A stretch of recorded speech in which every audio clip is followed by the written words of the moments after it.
zangu, yaani wewe umefungua njia ya ushindi, kwa sababu nyakati ngumu ndo zinakufanya wewe usije ofisini. Ukiulizwa na kiongozi wako unasema, ukishasema sababu, kiongozi wako kama amekuwa sana na ana ukomavu, anaona kabisa sababu unayomwambia haina msingi wowote kukuzuia wewe usije ofisini au darasani. Si tumeelewana vizuri? Hivi wewe uliniambia ungeenda Mbagala kupeka matangazo, ulienda dada? Sasa mimi sikwenda, nilikuwa nataka niende, ikatokea tu dharura. Dharura ilikuwaje? Dharura tu ilikuwa nilikosa tu, niliona sina kanauli sijui nini. Yaani akiongea sababu unaona kabisa hata sio sababu za msingi. Hizo ni nyakati zote ngumu, tunaziweka kama nyakati ngumu. Sisi kama tumeelewana. Bravo, bravo. Kuna mtu mwingine yeye kaamka tu asubuhi kaona wingu la mvua, basi kwake imekuwa changamoto, hajadiriki kupanda hata gari. Unajua amesemaje? Kwamba leo usafiri utakuwa wa shida na mvua hizi. Yaani ashaona foleni na usafiri wa shida huko akiwa kitandani. Alafu huyo mtu anategemea aende akafanikiwe. Tuko pamoja ndugu zangu? Ndio.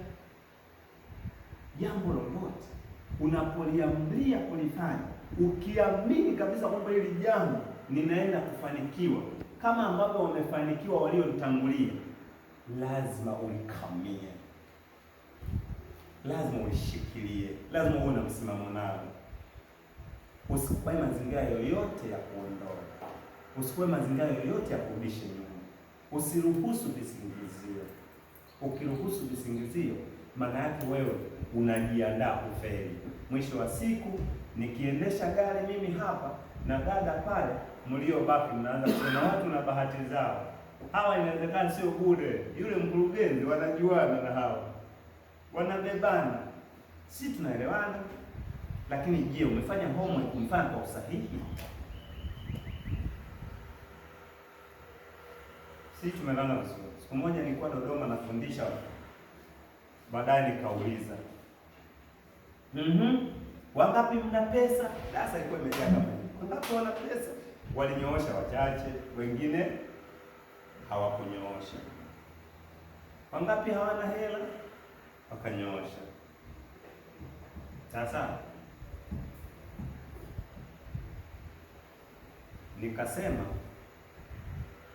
unapokosa hela, unapokuwa huna hela, cha kujiuliza au cha kuwaza ni usiwaze kwa nini huna hela.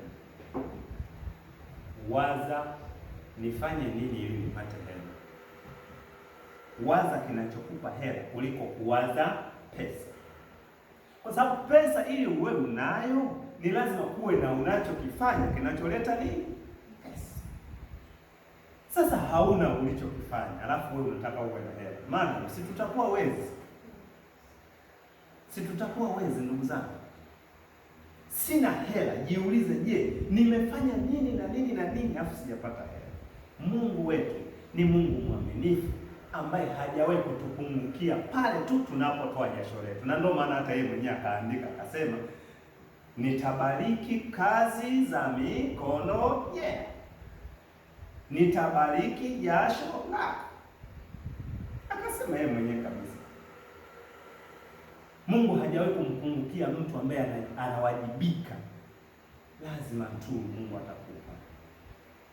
Kwa hiyo tuwekeze sana kutega namna ya kupata pesa kuliko kuwekeza kulalamika sina hela.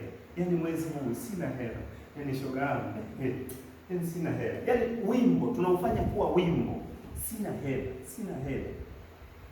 Mimi natamani kuona Eternal mkikutana wawili watatu, natamani nione watu wakijadili kwamba nakwambia mwezi huu mbegu niliyoipanda ya matangazo kwa watu itakapofumuka brother, hiyo hela sipaoni pa kuweka. Natamani nione watu wakiongea hivyo. Natamani kuona watu wakiwa na shauku ya namna hiyo, wanaoongelea mitego mikubwa, wanaoongelea mbegu kwamba mimi mwezi huu mpaka unaisha mpaka unaisha, nimetoa matangazo si chini ya 3,000. Hivi matangazo hayo yote Mungu akuache tu jamani, asikupe. Eti anakuacha kweli Mungu kwenye matangazo yote haya?